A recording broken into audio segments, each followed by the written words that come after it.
Nango akokanisa na yo na likolo pa wana se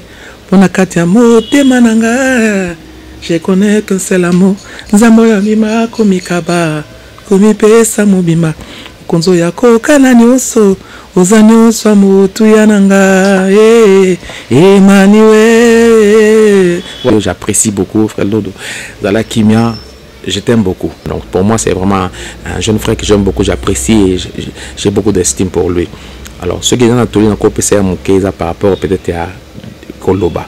Bible de chaque fois que nous avons loba, il faut le langage à la saisonner. C'est-à-dire que chaque fois qu'on doit ouvrir la bouche pour parler, il faut que ceux qui nous entendent trouvent grâce dans la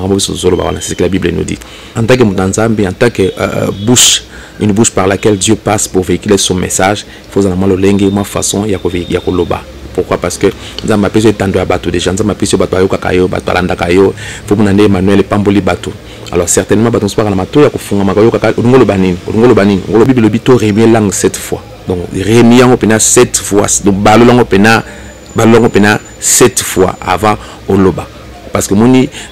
Bible zoba noko le mozango le komuke moko tumbaza mombimba. Le mozango le komuke na kati ya moto mais ko tumbaza mombimba. Donc photo azo veya na malo, photo veya na malo bana biso na langage na biso parce que tout ça bat nzambe to apporter vie, to apporter esengo na manzela na malo bana biso. Alors le bana biso ko zala loba ekobima pepe sa ngolo bat bazo kongba ka grâce ba sepela tout ça. Alors en tant qu'enfant de Dieu, les langages qu'il faut éviter, le but aux ana mukili, mais aux ana mukilité.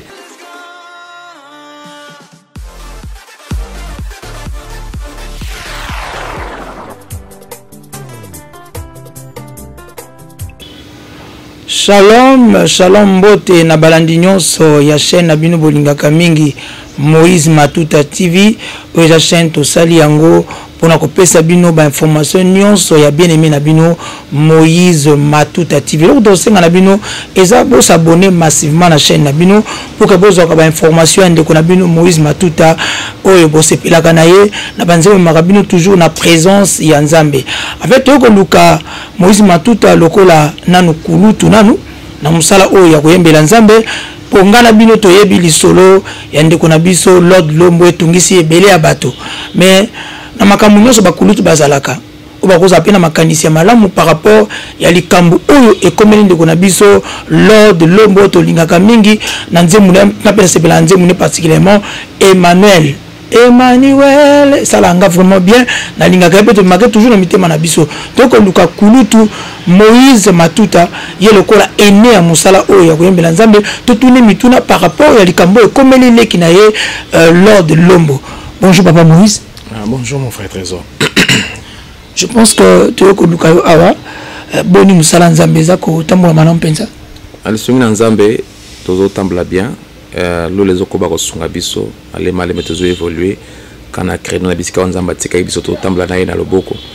ama biso male male me pa ya linga me biso za toujours na sala loboko na ye et par la grâce de Dieu tout va bien. Je dis bien que l'album Oyeza na actualité ça si Dieu le veut je le veux bozo mona ndenge na lati polo bozo mona si Dieu le veut je le veux ils ont évolué bien Angola Nzambe. Par la grâce de Dieu ça va, ils ont évolué très bien et depuis l'album Ibmaki on a été parti par là, nous avons été à Lubumbashi, nous avons été à Likasi et nous avons été récemment à Matadi et cette fois-ci au Kenya Angola car na cadre musala auto d'élever c'est d'autres Québec comme ça on parce que maintenant Matadi bimina ça c'est que de musala Angola. Et ça pour quand? Le 20 octobre précisément donc dimanche le 20 octobre tous en Angola sortie officielle l'album d'élever version angolaise. Bande kono so bolinga ndeko Moïse Matuta pourquoi pas fouti avion au kititi na Luanda au côté d'un concert wana je pense qu'on pambo la maison à place nini et na Cine Africa et ça sera la 6e fois au beta salle wana tout na bandemos bana Brésil on a Portugal on a possibilité en Afrique du Sud viser selon on déjà la possibilité koya mbangu dimanche à partir de 15h 14h30 15h tous albums sur la Cine Africa sortie officielle l'album si Dieu le veut je le veux na katia Luanda. Merci beaucoup ndeko frère Moïse Matuta to ko lukayo pona likambo ekweleli leki nayo Lord Lombo attaque kulutu balobaka na musala nyonso ba ne bazali banda avant bande comme susu bato écoute est-ce que vous êtes au courant na eloko ekomeli ndeko Lord Lombo? Bon il faut dire que ce que vous êtes au courant dans votre c'est que vous avez peut-être dans mokilité le jour de internet c'est juste une poignée de main et comme le boko boye mokili comme le boko ya pas madon moto à la portée information tout ça j'ai appris ça et j'ai vu quelques vidéos, j'ai vu Maman Ramsous et Salamé sur internet,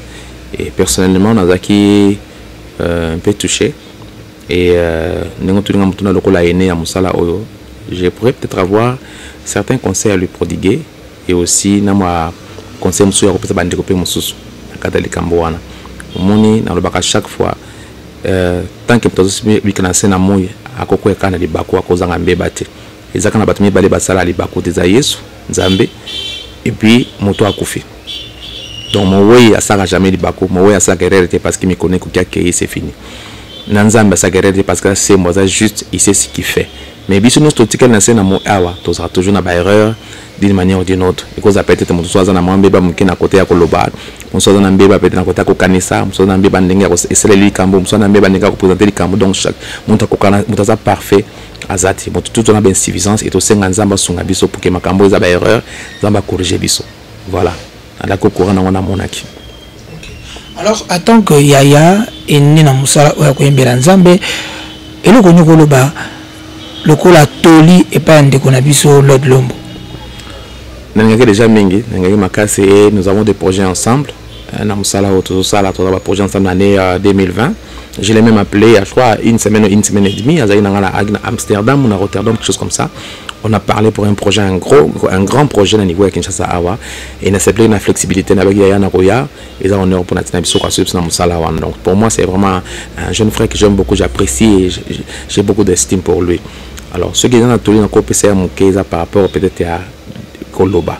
Bible de chaque fois que loba, il faut le langage à la saisonner. C'est-à-dire que chaque on doit ouvrir la bouche pour parler, il faut que ceux qui nous entendent trouvent grâce dans c'est ce que la Bible nous dit. Donc chaque on doit ouvrir la bouche pour parler, il faut que ceux qui nous entendent trouvent grâce dans ce qui sort de notre bouche. Alors, en tant que Moutanzambi, en tant que bouche, une bouche par laquelle Dieu passe pour véhiculer son message, il faut que le lengue ma façon ya koloba. Pourquoi? Parce que nous avons appelé tant de bateaux déjà, nous avons appelé bateau kakayo, bateau alanda kayo, faut qu'on ait Emmanuel et Pamboli bateau. Alors certainement bateau se parle à bateau, il y a qu'on fonde makayo kakayo, ungolo banini. Alors chaque fois que l'ungo bali cambo, il faut bible le bito remis langue 7 fois. Donc remis en opena 7 fois. Donc balolong opena 7 fois avant oloba. Parce que moni bible zoba noko le mozango le komuke moko tumbaza mombimba. Le mozali le komuke na kati ya moto mais ko tumbaza mombimba. Donc photo azo veya na malo photo veya na malo banabiso na langage na biso parce que tous abat nzambe to apporter vie, to apporter esengo na manzela malo banabiso. Alors le banabiso ko zala loba ekobima pepe sa ngolo bato azo konga ka grâce ba sepela tout ça. Alors en tant qu'enfant de Dieu, les langages qu'il faut éviter le but aux ana mukili mais tous ana mukilité. Ba langage ko ba momi ba kama ba gotobobo de yuma, ce sont les langages vraiment en tant qu'enfant de Dieu il faut éviter et ça m'a monté. Pourquoi? Parce que mon oiseau quand on va s'appeler Libako amoni baton swazaka kondima ndenge mokote mona mutana niveau na ya foi ndenge ni bina makamla nzambe mutu zako za peut-être na maturité tant le bibo ya comprendre na yepa bibo ya na makambo ile koleka mais mutu soba vraiment alors pour nous éviter le connaissance il faut vraiment que tala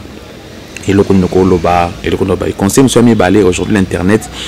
ils ont comme tout maîtriser na note moni yeli biso ko yela yeli biso ko yela biso mutu sala ngote biso bandiango te. Alors, nous devons peut-être utiliser tout le monde les canaux bateau basala qui ont baromoko. Donc, tous la moins prudent parce que le moment où ça l'a manqué, mais qu'on ben d'amarambo et belé vraiment. Donc, j'aurais vraiment voulu parce qu'à sur place, j'aurais vraiment voulu comme on a personnellement qu'on soit là, mais le roi musique peut-être vidéo dans le copie ça conseil. Na lingi makasi na boyete pour na marambo anate. Azaka ndeko na otika ndeko na je l'aime. Mais tu as dit que bateau et belé bande ko na biso ba chaîne mususu basali ba émission tale belé natina ya kochola misusu ya kofinga na ningi attaque papa en tant que Moussa na nzambe pesa toli na bande ko nusu bazaka ba komi osela réseaux sociaux pour na kofinga bande ko na ba congolais surtout bande nusu ba congolais tukanga e kamsa nga na yoka pasi makasi mingi yoka pasi makasi bible pesi biso procédure ni mutako sala pour na ko reprocher moninga na ye c'est vrai pour la autres Timothée za exemple zala modèle na nyonso na comportement na raisonnement na misala na yo afin que bato bazo mona yo bazo atera ko bongola motema ata sokote bangote na comportement kaka et loko selinga pasi ningi zala ko mona ndenge ni tobosa na bola mamutu kaska kalamito yebaki Emmanuel awawa nene sibindo ka nzambe kam do sagerel te na mutakufi mais tant que tozana sena mo mutako sa pembeba donc azan de konabiso soki likambo ezali to ko approcher ko pesa conseil ndeko za masala nzambe ko saka beauté tala langage na yo ko corriger boye tout ça mais to ko zwa occasion te comme apona ko finga muntu ko loba mabe pona ye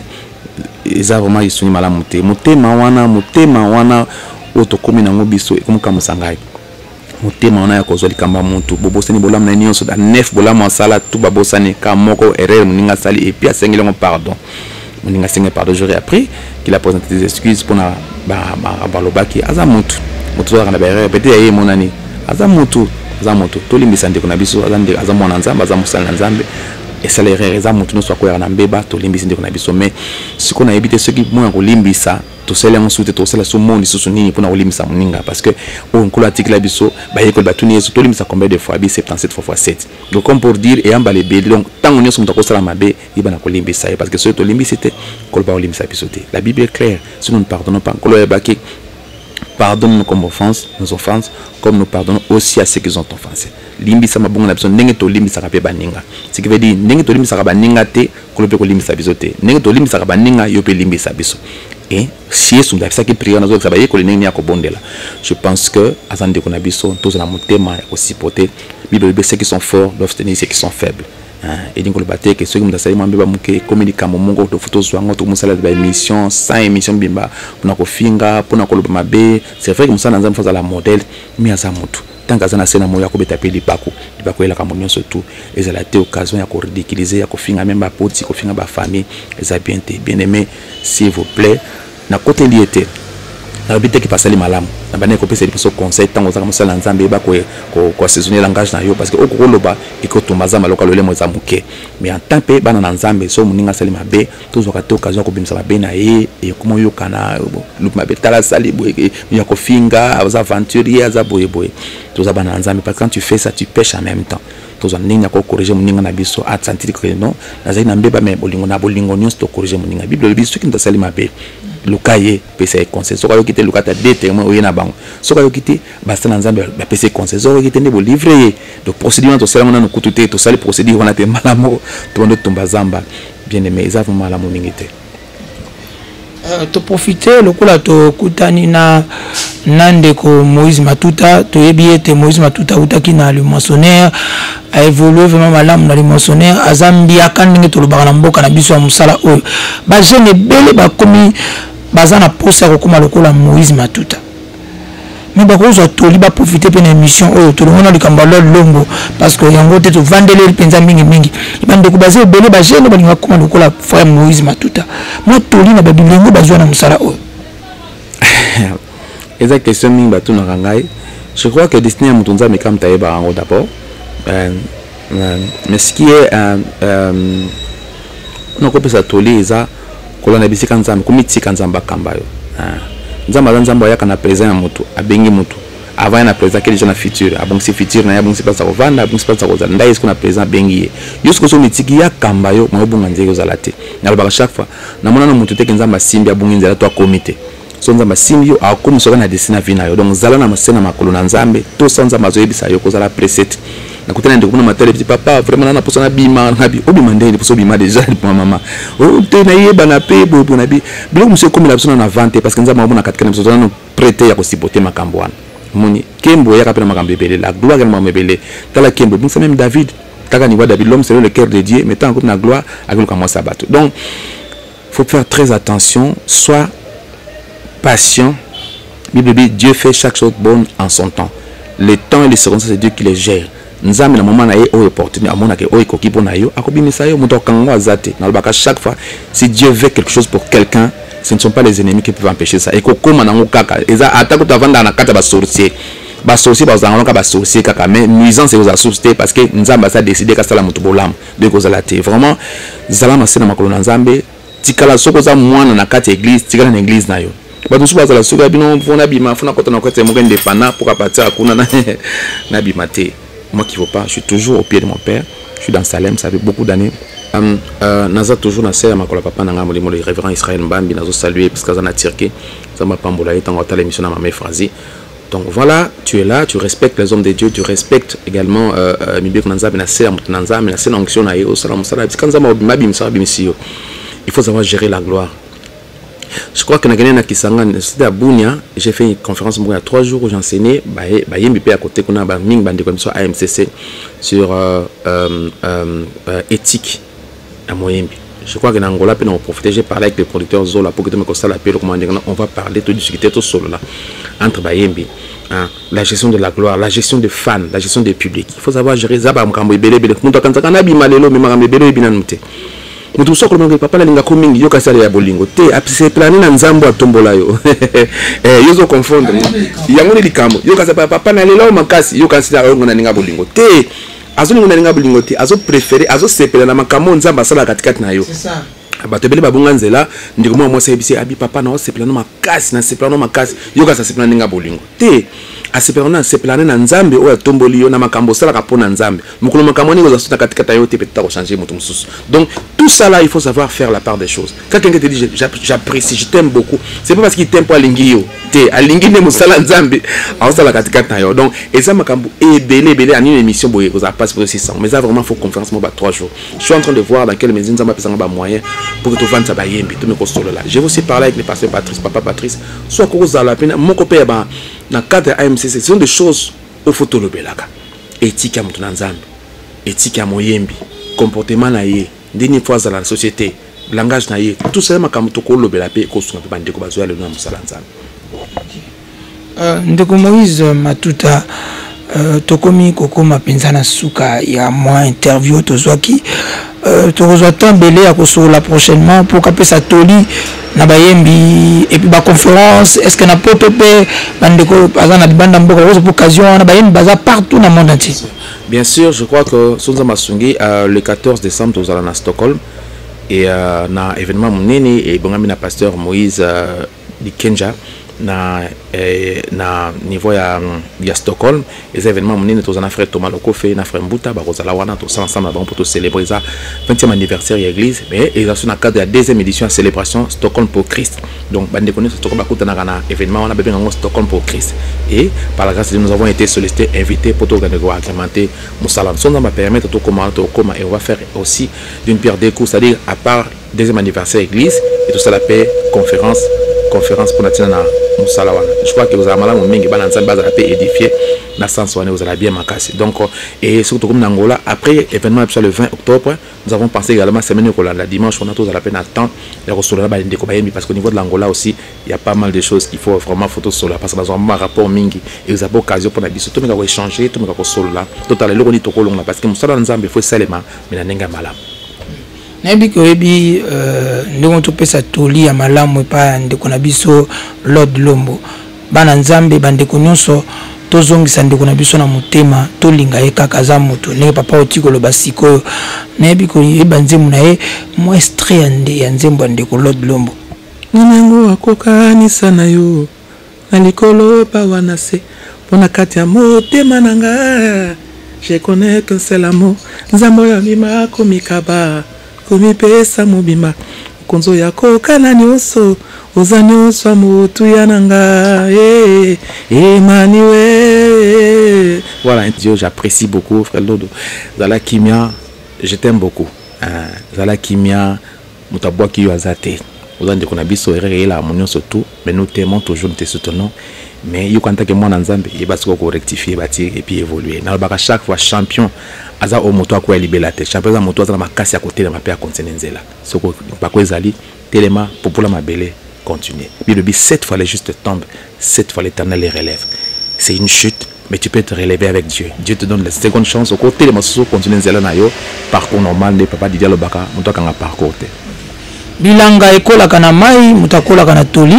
esai malamu ndenge toki toli biso pe ba oyo to profiter na toli o papa Moïse apesi ndeko Lord mais l'équipe na nzela na biso pe to zwango pe to zwa malamu to bombi na mutima pona parcours na biso pe ezala normal papa Moïse na lingolo balikambu moko poto kompa na suka ya émission na biso to zuita resolo na yo par rapport à chaîne oyo Moïse Matuta TV bato belé na poto partout en Afrique balinga na linga fa Moïse na linga banzemu na mais par rapport à Moïse Matuta TV.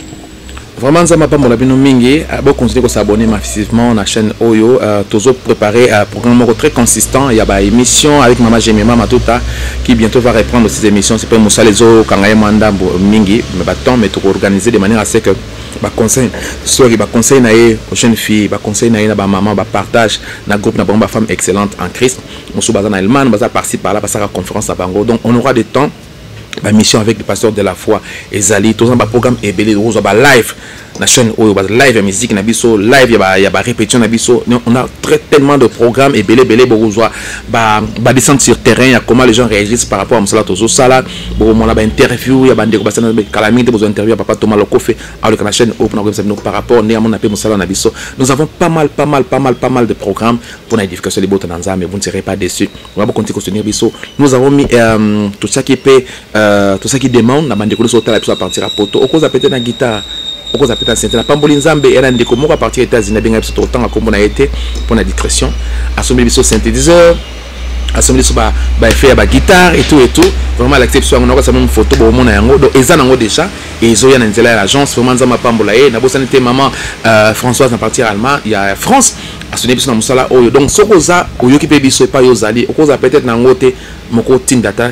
quelque chose na numéro za affiché au bas de l'écran on continue quelque chose qui permet de sur ma guitare to sur ma synthé to sur ma drum to sur ma retour to ma baffle parce que musala za munene ya ko sala je crois que calamité réalisateur va reprendre vidéo na biso to balancer sous pour que bon mona souci na biso na musala oyo to na posa ba instrument to za vraiment na posa ba instrument ba combo et que za ngona ndako na yo ça na le côté et que za no guitare mo za na chambre ba na ça na mon côté tu peux nous envoyer ça et que servir biso pour to ça musala na nzambe orchestre za munene groupe za munene viso pesa mulaye to na posa di sungi na bino pa Zali peut-être la possibilité en Australie vous avez peut-être mon sika oui papa na agence écoute na blogs tu peux nous envoyer même en matière en termes d'argent et que permettre biso to sunga mana musa to somba et to relaxa biloko ni batindi biso to relaxa pe biloko ni zoya to relaxa bino que voilà un tel autre gens pas motoboé autres gens pas motoboé et toujours évoluer nous ça les a belé à ça nous avons besoin de matériel il y a caméra tous on a posé projecteur tous on a posé trépied tous on a posé bloc belé parce que tout ça on a dans un bureau nangai tous on a local nous photo louer awa pour notre plateau tous on a posé bloc belé tous on a posé lumière tous on a posé structure lumière tous on a posé caméra tous on a posé micro et quoi ça on a eu ça le moto on a posé carte son on a posé mixeur il y a vidéo tous on a posé vraiment nion surtout ko ça nango ceux qui nous ont simbi na motema ko tshepso po na musala oyo ezanga tenzamba ozanga te ko pambola yo vraiment merci na bande ko nyonso bazo ko ba ko tshepso na mabondeli ko ba ko soni biso na musala oyo so pe to les ali ya ko pesa biso biso pe to za bible celui qui aime la correction aime la science donc moto alinga ba corriger za moto alinga ka boanya vraiment ceux qui peut-être passe le baki par rapport à commande qu'on a sur l'autre et pèse du bako limbisa biso to ina posa ka to pesa etoli pe to pesa petoli la bande ko balanda biso tikanza mapambola bino on est ensemble pas de souci. Merci beaucoup na balandinyo so boti kolanda biso na Moïse Matuta TV boti kolanda notre frère Otolinga Kamingi Moïse Matuta apesi toli na oya leki Lord Lombo donc toti oloba makambo a mingi andeko Lord pour que azamutu akoko kweya pe atelemi mais ngolo bateke to ke na ona angle o tozo ke na ya kotonga ya koloba n'importe quoi na ba réseaux sociaux mais mato sala réseaux na ninga malamu pour que to sunga ndeko na biso Lord Lombo akweki et puis a telemi a sengaki bolimbisi moi j'ai suivi la vidéo a lelaki voire même donc a sengaki bolimbisi vraiment to limbisi et to zongise toujours nanzela prochainement yepen de comme Lord Lombo ozitoli zonga nanzela ko sala malamu to sengi bino bo s'abonner massivement na chaîne na bino Moïse Matuta TV donc équipe technique équipe forte je vois de konanga Andy azana caméra Domi ainsi qu'un déco Dan donc c'est que bazali toujours tozana pour na bino donc eza chaîne moko salami pour na ba information kaka ya Moïse Matuta mais cela n'empêche ya kokuta na bande comme sous pour Rolande mission kala minute ya ndeko na biso Thomas Lokofe to beta masolo ensemble na donc tozana pour na bino bozana pour na biso ciao on se retrouve prochainement bye.